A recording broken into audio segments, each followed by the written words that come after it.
till sleep had fallen on all the house. She never flinched, she faced her doom. They too must sin to keep their vows. Then out into the night she went, and stooping crept by hedge and tree. Her rosebush flung a snare of scent, and caught a happy memory. She fell, and lay a minute's space. She tore the sward in her distress. The dewy grass refreshed her face. She rose and ran with lifted dress.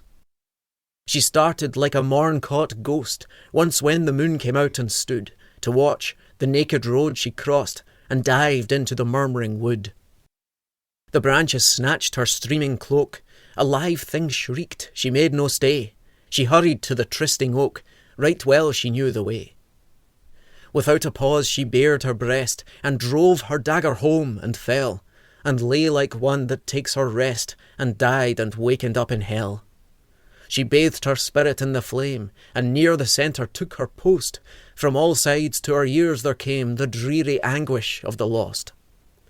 The devil started at her side, comely and tall and black as jet. I am young Malaspina's bride. Has he come hither yet? My poppet, welcome to your bed. Is Malaspina here? Not he. Tomorrow he must wed his cousin Blanche, my dear. You lie.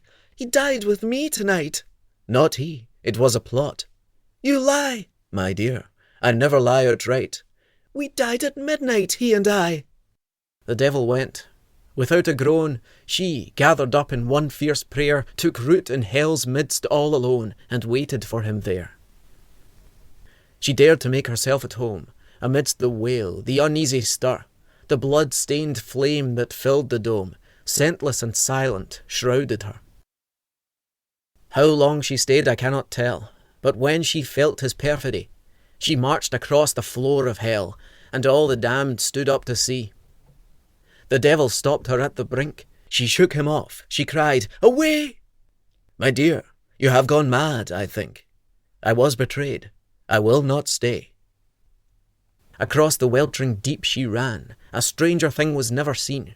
The damned stood silent to a man. They saw the great gulf set between. To her it seemed a meadow fair, and flowers sprang up about her feet. She entered heaven. She climbed the stair, and knelt down at the mercy seat. Seraphs and saints with one great voice welcomed that soul that knew not fear. Amazed to find it could rejoice, hell raised a hoarse, half-human cheer. The Ballad of the Nun by John Davidson. From Eastertide to Eastertide, for 10 long years, her patient knees engraved the stones, the fittest bride of Christ in all the diocese. She conquered every earthly lust. The abbess loved her more and more, and as a mark of perfect trust, made her the keeper of the door.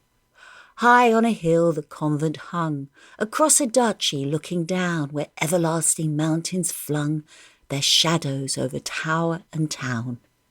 The jewels of their lofty snows in constellations flashed at night. Above their crests the moon arose, the deep earth shuddered with delight. Long ere she left her cloudy bed, still dreaming in the Orient land, on many a mountain's happy head dawn lightly laid her rosy hand. The adventurous sun took heaven by storm, clouds scattered largesses of rain. The sounding cities, rich and warm, smouldered and glittered in the plain. Sometimes it was a wandering wind, sometimes the fragrance of the pine, sometimes the thought how others sinned that turned her sweet blood into wine. Sometimes she heard a serenade, complaining sweetly far away. She said, "A young man woos a maid, and dreamt of love till break of day." Then would she ply her knotted scourge, until she swooned, but evermore she had the same red sin to purge. Poor passionate keeper of the door! For still night's starry scroll unfurled, and still the day came like a flood. It was the greatness of the world that made her long to use her blood. In winter-time, when Lent drew nigh, and hill and plain were wrapped in snow, she watched beneath the frosty sky the nearest city nightly glow, like peals of airy bells outworn.